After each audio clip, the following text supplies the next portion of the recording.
Hello student, this is Vaishali Sharma और आज हम डिस्कस कर रहे हैं वाइगोत्स्की की थ्योरी को सामाजिक सांस्कृतिक सिद्धांत, सोशियो कल्चर थ्योरी। तो इस थ्योरी को हम समझेंगे, मोस्ट इम्पॉर्टेंट है, पर ईयर कोई ना कोई क्वेश्चन पूछा जाता है। जैसे कि आपने अभी तक जीन पियाजे की थ्योरी पढ़ी थी, उसमें क्या था, जैसे जो बच्चे का डेवलपमेंट होता था वो पहले होता था, फिर उसकी लर्निंग होती थी। बट वाइगोत्स्की क्या मानते हैं? वाइगोत्स्की मानते हैं कि पहले बच्चे की लर्निंग होती है, उसके बाद उसका डेवलपमेंट होता है। लर्निंग कहाँ से होती है? जैसे कि उसकी सोसाइटी है, उसका जो कल्चर है, उससे वह लर्न करता है और जिससे उसका डेवलपमेंट होता है। इसके तीन इंपॉर्टेंट कॉजेज होते हैं, फैक्टर होते हैं जिसकी वजह से बच्चे की लर्निंग होती है, जिसमें पहला है कल्चर, सेकेंड है सोसाइटी, थर्ड है लैंग्वेज। अब आप जानेंगे कि ये कैसे होता है। जैसे कि मैं बात करूं आपके कल्चर की, जो भी आपकी संस्कृति है, और फिर आपकी बात करूं सोसाइटी की, तो ये क्या है, इनमें नॉलेज पहले से होती है। अब नॉलेज कैसे होती है? जैसे मान लीजिए कि आपके घर में कोई काम होता है, आपको वो सिखाया जा रहा है। जैसे आप मार्केट शॉपिंग करने जाते हैं, या आप किसी काम के लिए जा रहे हैं, या किसी से बात करने का तरीका, तो क्या है, वहाँ पे वो सारी चीज़ें आपको सीखने को किससे मिलती हैं? आपके बड़ों से, आपकी जो सोसाइटी है, आपका जो समाज है, उससे सीखने को मिलती है। पर आप ये बेहतर कब सीख पाते हैं? जब सीख पाते हैं जब आपकी लैंग्वेज होती है। अब लैंग्वेज कैसे? जैसे मैं आपको ये लेक्चर डिलीवर कर रही हूँ, मैं आपको समझा रही हूँ, अगर मेरी लैंग्वेज अदर लैंग्वेजों की, मैं अरेबिक बोल रही हूँ, फारसी बोल रही हूँ, तो उस कंडीशन में क्या आप समझ पाएंगे? समझ जब पाएंगे जब मेरी और आपकी लैंग्वेज सेम हो, या आप उस लैंग्वेज के बारे में जानते हो। तो वाइगोत्स्की ने बताया था कि जो सामाजिक सांस्कृतिक विकास का जो सिद्धांत है, उसमें तीन इंपॉर्टेंट फैक्टर होते हैं, कॉजेज होते हैं, जिनके कारण बच्चों की लर्निंग होती है। पहला होता है कल्चर, फिर होती है सोसाइटी, और फिर होती है लैंग्वेज, जिसकी वजह से बच्चे का डेवलपमेंट होता है। अब हम बात करेंगे तीन और इम्पॉर्टेंट फैक्टर की, जिससे मोस्टली आपका क्वेश्चन पूछा जाता है। फर्स्ट है आपका ZPD या GPD, फिर है आपका स्कैफोल्डिंग, और लास्ट है आपका MKO, मोर नॉलेजेबल अदर। तो फर्स्ट आपका ZPD, जैसे कि आप देख रहे हैं, ZPD zone of proximal development, फिर आपका स्कैफोल्डिंग, थर्ड है मोर नॉलेजेबल अदर। अब हम इनके बारे में जानेंगे कि ये होते क्या हैं। जैसे मैं आपको एक डायग्राम के थ्रू समझाऊंगी। जैसे कि एक बच्चा है, फिर आप देखेंगे कि एक जोन है, कि ये एक उसका दायरा है, जिस दायरे में बच्चा अच्छे से सीख सकता है कि वो अपने आप से कोई भी एक्टिविटी कर सकता है या कोई भी काम कर सकता है।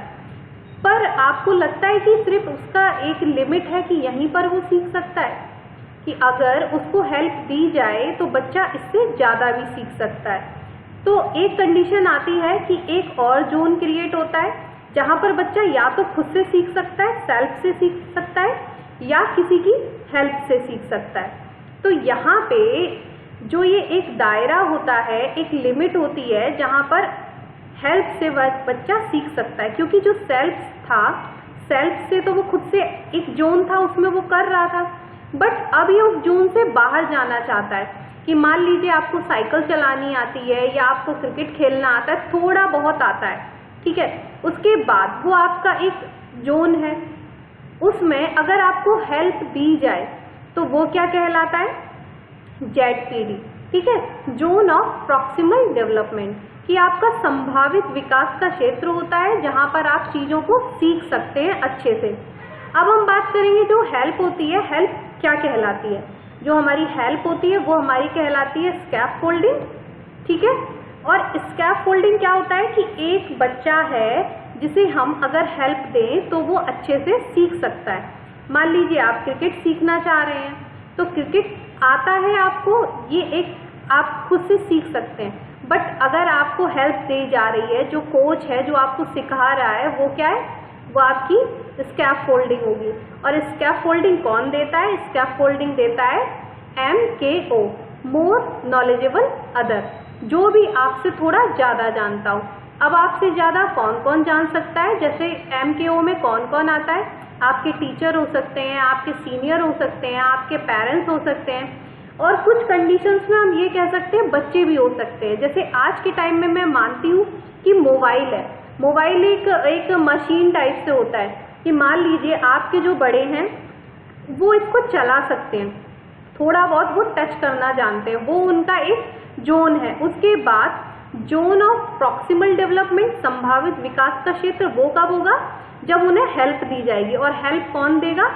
हेल्प जो दी जा रही है वो क्या कहलाएगी? स्कैफोल्डिंग। कि घर में बच्चा है या आप ही हैं अपनी मम्मी को, पापा को या किसी बड़े को चलाना सिखा रहे हो, जो चलाना आप सिखा रहे हो, हेल्प दे रहे हो, वो क्या है? आपकी स्कैफोल्डिंग है। और जो स्कैफोल्डिंग है वो कौन दे रहा है? मोर नॉलेजेबल अदर, कि जो उससे ज्यादा जानता हो। अब फोन के मामले में अगर मैं बात करूं मोबाइल में, तो ऑब्वियस है कि बड़ों से ज्यादा बच्चे आजकल उसको यूज कर रहे हैं, तो इस टाइप से ये होगा। आई होप आप ये तीनों कॉन्सेप्ट समझ गए होंगे। मोस्ट इम्पॉर्टेंट है कुछ लास्ट। वाइगोत्स्की जो थे वो एक सोशल कंस्ट्रक्टिविस्ट थे। इन्होंने समाज और संस्कृति को ही इम्पोर्टेंस दी थी कि बच्चा जो है वो इन्हीं चीजों से ही सीखता है। तो ये क्वेश्चन भी आपका एक बार पूछा गया है। तो अब हम कुछ प्रीवियस ईयर के क्वेश्चंस को डिस्कस करते हैं। तो फर्स्ट क्वेश्चन है आपका, निकटवर्ती विकास का क्षेत्र संदर्भित करता है। तो जो आपका ZPD था, zone of proximal development refers to, तो हम इसमें से सभी ऑप्शंस को रीड करेंगे। उस चरण को जब अधिकतम विकास संभव है। अब यहाँ पे ये रॉन्ग होगा क्योंकि अधिकतम विकास संभव है, बच्चा किसी की हेल्प से तभी तो कर सकता है ना, ठीक है। तो यहाँ पे ऐसी कोई बात नहीं दी गई है। उस विकासात्मक चरण को जब बच्चा सीखने की पूरी जिम्मेदारी लेता है। यहाँ सेल्फ से तो बच्चा करता ही नहीं है, तो ये आपका रॉन्ग हो जाएगा। इसके बाद आपका जो थर्ड ऑप्शन है वो क्या है? एक संदर्भ को जिसमें बच्चे सहयोग के सही स्तर के साथ कोई कार्य लगभग स्वयं कर सकते हैं। तो क्या है? सहयोग के सही स्तर से, कि बच्चा खुद से कर सकता है, बट उसे क्या सहयोग चाहिए, हेल्प चाहिए। तो वैसे तो आपका यही राइट आंसर है।